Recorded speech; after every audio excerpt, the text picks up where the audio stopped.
बातें। आज आप देखेंगे कि कैसे एक आम लड़की 456 दिन तक जिंदा रहकर मौत को मात दी। ये कहानी कमजोर दिल वालों के लिए नहीं है, क्योंकि ये कहानी आपको तोड़कर रख देगी। कहानी का आगाज होता है 15 जून 2023 की एक सुबह से। अमेरिका के चहल पहल वाले शहर सैन फ्रांसिस्को में 3 दोस्त रहते थे। 26 साल की सोफी, जिसकी आंखों में तूफानों से लड़ने के सपने थे। उसका जुनून था दुनिया के अनछुए कोनों को खोजना। उसकी सबसे अच्छी दोस्त थी 25 साल की माया, और उनका तीसरा साथी था 28 साल का लियाम, एक निडर और अनुभवी नाविक। तीनों अपनी रोज की बोरिंग जिंदगी से एक ब्रेक चाहते थे। वे छुट्टियां बिताने और साथ ही एक नया द्वीप एक्सप्लोर करने का प्लान बनाते हैं। उन्होंने मिलकर एक साहसिक और खतरनाक फैसला किया। वे एक ऐसे द्वीप पर जाएंगे जहां इंसान के कदम आज तक नहीं पड़े थे। एक पुराने समुद्री नक्शे में उन्हें वो द्वीप मिला, एथिलगार्ड आइलैंड। ये प्रशांत महासागर के बीचों बीच एक छोटा सा हरा बिंदु था। उन्होंने अपनी छोटी लेकिन मजबूत जहाज दी एल्बाट्रॉस को तैयार किया। जहाज पर महीनों का राशन, पानी और हर जरूरी सामान लादा गया। उनका उत्साह 7वें आसमान पर था। वे एक नई दुनिया खोजने जा रहे थे। वे खुशी खुशी अपनी मंजिल की ओर निकल पड़े। एक ऐसा सफर जो उनकी दोस्ती और हिम्मत का सबसे बड़ा इम्तिहान लेने वाला था। 4 दिनों तक अथाह नीले समंदर पर उनका सफर जारी रहा। हर दिन सूरज उगता और समंदर के पानी को सुनहरा कर देता। उन्होंने डॉल्फिन्स को अपनी जहाज के साथ रेस लगाते देखा। चौथे दिन 19 जून की सुबह दूर क्षितिज पर उन्हें एक धुंधली सी हरी लकीर दिखाई दी। जैसे जैसे वे करीब पहुंचे, वो लकीर एक विशाल द्वीप में बदल गई। एथिलगार्ड आइलैंड उनकी कल्पना से कहीं ज्यादा भव्य और वीरान था। उसका जंगल इतना घना था कि सूरज की रोशनी भी जमीन तक न पहुंच पाए। किनारों पर नुकीली काली ज्वालामुखी चट्टानें खड़ी थीं। इन चट्टानों से लहरें टकराकर एक रहस्यमयी संगीत पैदा कर रही थीं। हवा में जंगली फूलों की मीठी और सड़ी हुई लकड़ी की अजीब सी महक घुली हुई थी। अनदेखे रंग बिरंगे पक्षियों की आवाजें जंगल से आ रही थी। ये जगह जितनी खूबसूरत थी, उतनी ही डरावनी भी लग रही थी।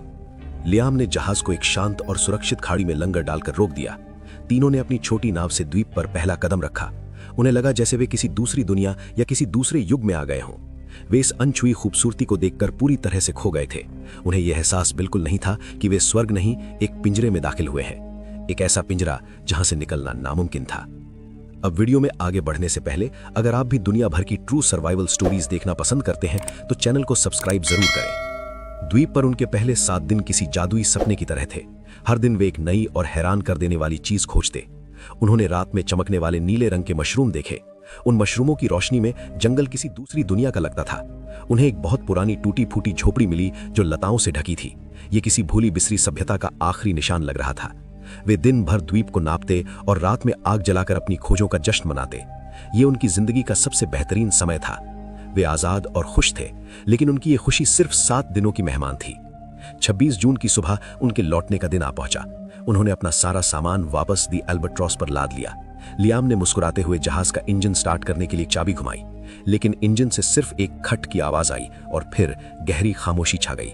उसने दोबारा कोशिश की, फिर दोबारा, पर इंजन स्टार्ट नहीं हुआ। घंटों की मशक्कत के बाद भी वे उसे ठीक नहीं कर पा रहे थे। जहाज का रेडियो और कम्युनिकेशन सिस्टम भी पूरी तरह से बंद हो चुका था। अब वे दुनिया से कट चुके थे। मदद मांगने का कोई रास्ता नहीं था। वो स्वर्ग जैसा था कि उसके दोस्त उसे छोड़कर चले गए हैं, लेकिन वो बेचारी ये नहीं जानती थी कि उसके दोस्त अब इस दुनिया में नहीं थे। जिस दिन लियाम और माया द्वीप से निकले थे, उसके दूसरे दिन ही उनके सिर पर मौत का साया मंडराने लगा था। आसमान अचानक काला हो गया और समंदर पागल हो गया। पहाड़ जैसी ऊंची लहरें उनकी छोटी सी नाव को खिलौने की तरह उछाल रही थीं। लियाम अपनी पूरी ताकत से नाव को संभालने की कोशिश कर रहा था, लेकिन उस भयानक तूफान के सामने उनकी हिम्मत जवाब दे गई। एक दैत्याकार लहर ने उनकी नाव को हवा में उछाला और पलट दिया। एक पल में ही वे दोनों उस ठंडे, गहरे और बेरहम समंदर की गहराइयों में समा गए। उनका वादा, उनकी दोस्ती, उनकी जिंदगी, सब कुछ वहीं दफन हो गया।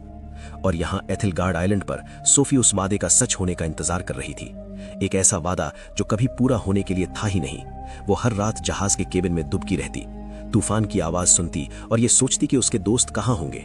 उसे नहीं पता था कि जिस तूफान से वो डर रही है, वही तूफान उसके दोस्तों को उससे हमेशा के लिए छीन चुका था। उसका इंतजार अब कभी खत्म नहीं होने वाला था। वो उस द्वीप पर अकेले रहने और अकेले मरने के लिए छोड़ दी गई थी। दोस्तों के जाने का यकीन उसे अंदर से तोड़ चुका था। अब लड़ाई सिर्फ जिंदा रहने की थी, हर एक सांस के लिए जंग। खाना हफ्तों पहले खत्म हो चुका था। वो कई कई दिनों तक भूखी रहती। पेट में पत्थर बांधकर पीने के लिए कोई झरना नहीं था। वो सिर्फ बारिश पर निर्भर थी। जब हफ्तों बारिश न होती तो प्यास से उसका गला सूख कर कांटा हो जाता। वो सुबह पत्तों पर जमी ओस की बूंदों को चाटकर अपनी प्यास बुझाती। रातें सबसे ज्यादा खौफनाक थीं। जंगली सुअरों के झुंड जहाज के आसपास घूमते और जमीन खुरच